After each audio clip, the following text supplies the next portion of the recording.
Hey guys, Megan here. I am back with another knife review. I know it has been a long time since I've done one of these, and my brother-in-law purchased these two knives, and he lent them to me to review on my channel because I do have a few knife guys, maybe some knife gals that follow me, and so I wanted to be able to put up some more knife content for you guys. So obviously this is the Ontario Rat 1.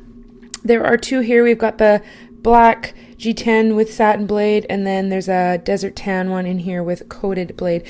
So before I get into the knife itself, the review itself, I just want to go over a few specifications. So this is a liner lock knife by Ontario. You can do tip down or tip up, left-handed or right-handed carry. This is for tip up right-handed carry that my brother-in-law has it set at. This is a satin finish, but it also comes in a coated finish. The blade thickness is 0.12 of an inch, 0.3 centimeters. Blade length is 3.5 inches. The close length is 5 inches, and then the overall length is 8.5 inches. So it is made originally in Thailand. Looks like it sells for about $40. This is the packaging it comes in. I'm just going to open it up and show you this one. It comes wrapped in some bubble wrap. So this is the desert tan version. Let's just zoom in here and get some better picture. So it when he got this knife, it came out. It's quite tight. So it needs to be loosened up, which he needs to do on this knife. But as you can see, the brown is very nice with that satin finish, full flat grind blade. Looks really good. I personally am a fan of the black coated blade, and I like this color. So for the sake of this review, I'm just going to focus on the black version of this knife. So yeah, my brother-in-law has loosened this knife up and put some grease in it, and it deploys a lot better. So let's talk about the thumb stud first. It's pretty rough for me. It's a big thumb stud. You've got thumb studs on both sides, but it hurts me to deploy it a lot. I think it's just because I'm not used to knives and deploying them often. There's that blade. It's a beautiful full flat grind satin finish blade. Sharpens up really nice. It will show scratches and such.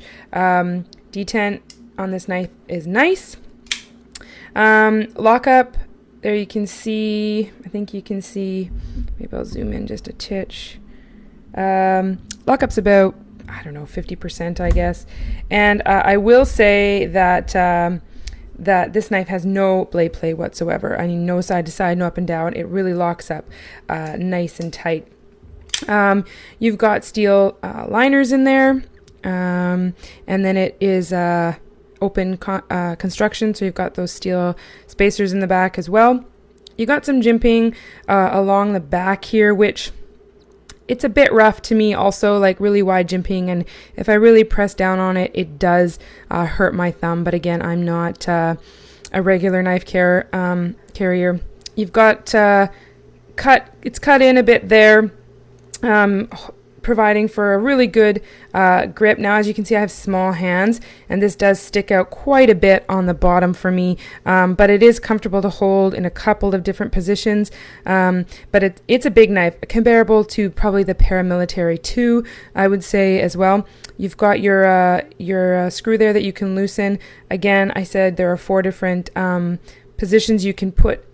You pretty much have any option for pocket clip. You can see it's been used and is worn. Might be best to just sand this down because that finish is just gonna wear off. You've got 4 screws along the back there for the standoffs there, and then there's a lanyard hole in the bottom as well. Overall, this is a nice knife. I don't think I said before it is Aussate steel for the blade. It looks really nice. Now,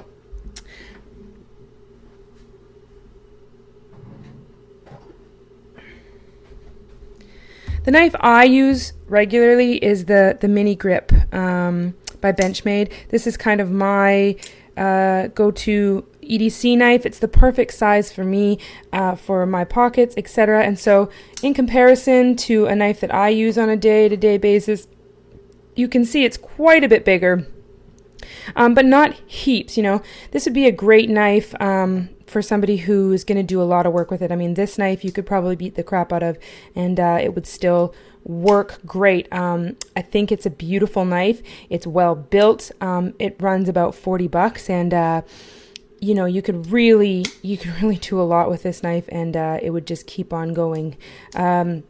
Like I've said before in the past, I am not a professional knife reviewer by any means. I'm just a girl that's into knives and tech and such, and so my brother-in-law hooked me up with these to throw out for you guys to take a look at. And so please let me know in the comments what you thought of this review. If there's any questions that you have, you can feel free to leave any of them down below. I will try and answer as best I can, or ask my brother-in-law to pass on any information that he might have. So please be sure to subscribe if you haven't already for a variety of content. Give me a thumbs up, also really helps my video out a lot, my channel out a lot, and leave any comments and questions down below, and I will see you guys on the next one. Cheers.